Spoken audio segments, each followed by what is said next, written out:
Teman-teman, saat teduh kitab Keluaran pasal 4 ayat 18 sampai dengan 31, edisi yang ke-8 ini kita melihat akhirnya Musa taat. Tuhan menolongnya mengatasi keraguan, Tuhan meneguhkan panggilannya dengan tanda mujizat. Tuhan menjawab semua dalih yang dia berikan, dan Musa akhirnya bersedia untuk kembali ke Mesir. Ya, ketaatan tidak pernah mudah. Ketaatan adalah sesuatu yang mahal. Ada harga yang harus dibayar dan itu sama sekali tidak murah. Musa harus meninggalkan kehidupan tenangnya di Midian. Dia lari dari Mesir karena Firaun ingin mencabut nyawanya. Tetapi setelah 40 tahun kehidupan tenangnya di Midian, Tuhan memintanya untuk kembali ke Mesir dan Musa taat. Nah, ada pelajaran penting jika Tuhan memanggil kita untuk sebuah pekerjaan yang besar seperti Musa ini.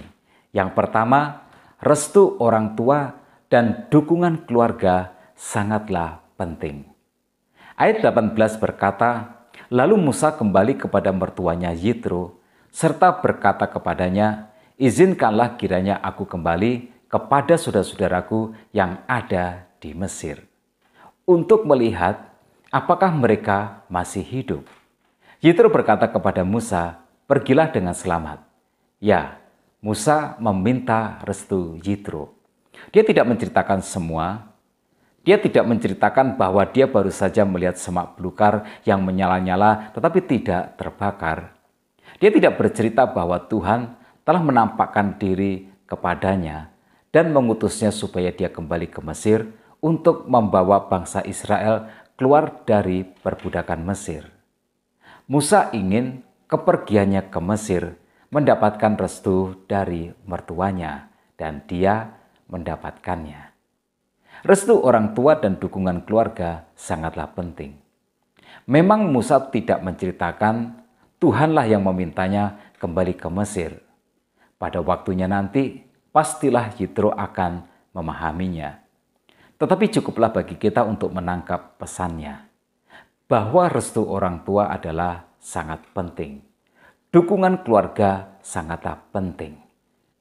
Tuhan tidak menjanjikan kemudahan untuk apa yang Musa akan lakukan. Tuhan memperingatkan bahwa Firaun akan mengeraskan hatinya sekalipun Musa menunjukkan tanda mukjizat di depannya. Itu akan menjadi sebuah pertarungan yang sangat keras, akan ada banyak intimidasi, konfrontasi pasti tidak akan terhindarkan. Seperti yang dijelaskan di dalam ayat 22 dan 23, Tuhan berfirman, maka engkau harus berkata kepada Firaun, beginilah firman Tuhan, Israel ialah anakku, anakku yang sulung, sebab itu aku berfirman kepadamu, biarkanlah anakku itu pergi, supaya ia beribadah kepadaku. Tapi jika engkau menolak untuk membiarkannya pergi, maka aku akan membunuh anakmu, anakmu yang sulung. Tuhan membawa Musa ke medan peperangan rohani, itu sebabnya restu orang tua penting. Dukungan keluarga sangat penting. Jangan pergi tanpa restu orang tua, jangan ke medan laga tanpa dukungan keluarga. Itu akan membuat kita kuat untuk bertahan di saat-saat sulit kita. Itu akan menjadi motivasi bagi kita untuk tidak menyerah saat semuanya sepertinya tidak berjalan sesuai dengan harapan. Itu akan menjadi tekad bagi kita untuk memenangkan setiap peperangan. Jadi dapatkan restu orang tua dan dukungan keluarga. Tetapi di ayat yang ke-24 sampai 26 ada sebuah insiden. Tetapi di tengah jalan, di suatu tempat bermalam, Tuhan bertemu dengan Musa dan berikhtiar untuk membunuhnya. Lalu Sifora mengambil pisau batu, dipotongnya kulit katan anaknya, kemudian disentuhnya dengan kulit itu kaki Musa sambil berkata, sesungguhnya engkau pengantin darah bagiku. Lalu Tuhan membiarkan Musa. Pengantin darah, kata Sifora waktu itu, karena mengingat sunat itu. Ya, ada sesuatu yang lupa. Musa belum menyunat kedua anak lelakinya. Dia melupakan perjanjian Tuhan, perjanjian yang Tuhan ikrarkan dengan Abraham dan keturunannya. Dalam Kejadian pasal 17 ayat 24 Tuhan berfirman, dan orang yang tidak disunat, yakni laki-laki yang tidak dikerat kulit katannya, maka orang itu harus dilenyapkan dari antara orang-orang sebangsanya. Dia telah mengingkari perjanjianku.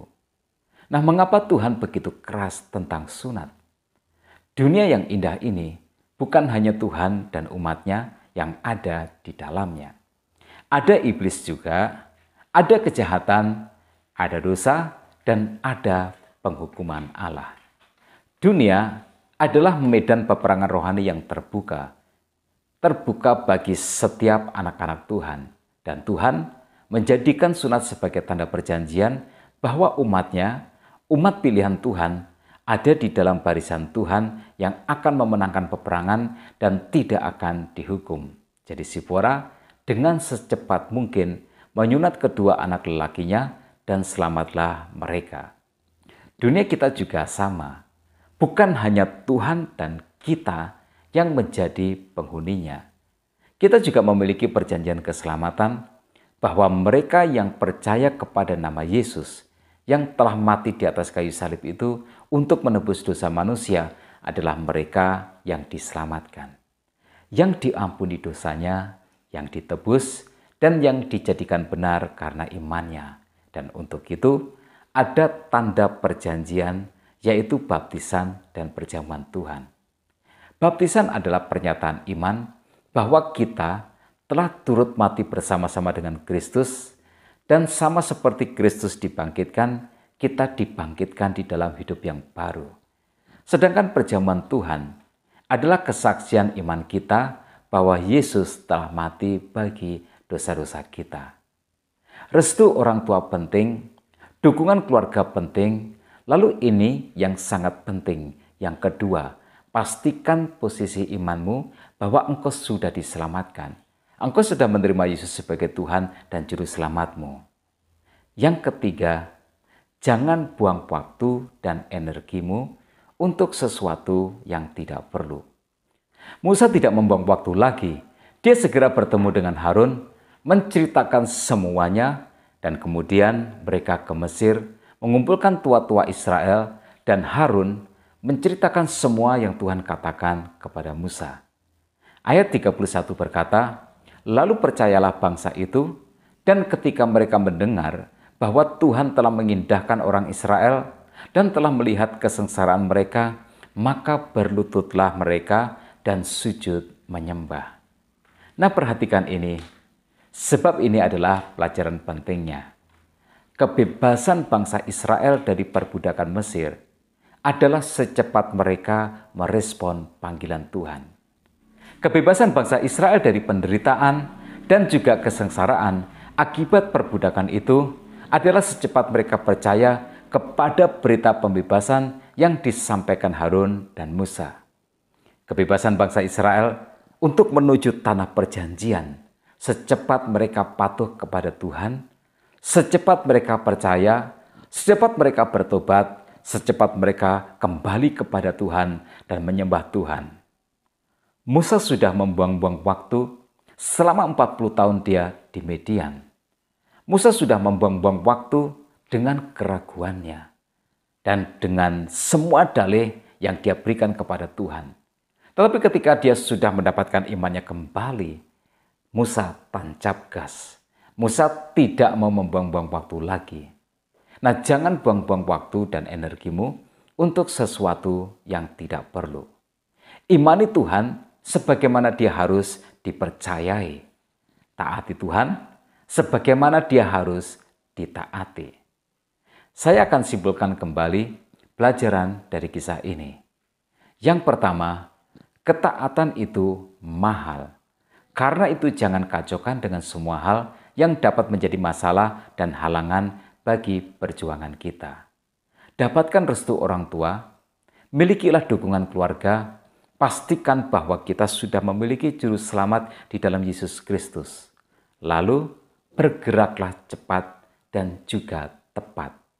Keberhasilanmu secepat kita merespon Tuhan dengan iman. Lalu yang kedua, inspirasi dan motivasi. Saya mau katakan begini, disertai Tuhan tidak akan membuat hidup kita sepi dari tantangan dan ujian.